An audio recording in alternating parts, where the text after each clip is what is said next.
জীবন দিয়ে আপনাকে অর্জন করতে হবে এই দেশে। আপনার ভালো কোনো কিছু অর্জন করতে হলে আপনার জীবন দিয়ে অর্জন করতে হবে। যেমন আপনার কোনো একটা সরকারি স্থাপনা ভঙ্গুর অবস্থায় আছে, সেটা যে কোনো সময় ভেঙে পড়তে পারে। এগুলো নিয়ে ততক্ষণ পর্যন্ত কোনো সরকার প্রশাসন নড়েচড়ে বসবে না, রাষ্ট্রীয় প্রতিষ্ঠানগুলো নড়েচড়ে বসবে না, উদ্যোগ নিবে না। সে যতক্ষণ না পর্যন্ত এটা ধসে পড়ে মানুষ মারা না যায়।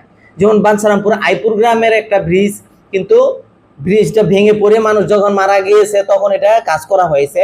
ঠিক তেমনি দরিকান্দি করিকান্দি ফেরিঘাট থেকে বাঞ্ছারামপুর আসা পর্যন্ত কানাইনগর যে একটা ব্রিজ আছে, বেইলি ব্রিজ, এটা কিন্তু যেই লোডের গাড়ি এখন বাঞ্ছারামপুর ঢুকে এই লোডের নেওয়ার মতো উপযুক্ত না। যতক্ষণ না পর্যন্ত এটা ভেঙে পড়ে একটা মানে কেউ মানুষ মারা না যাবে ততক্ষণ পর্যন্ত এটা নিয়ে নড়েচড়ে বসবে না, সংস্কার হবে না, বা এটা নিয়ে আলোচনা আসবে না যে এটা কিন্তু যে কোনো সময় ভেঙে পড়তে পারে এত টনের লোড গাড়ি আসার কারণে।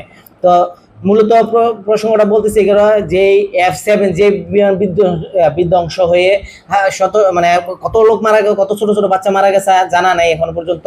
কিন্তু এটার যে মানে এর আগে 18 সালে কিংবা 21 সালে কিন্তু এটা দুর্ঘটনার কবলে পড়েছিল।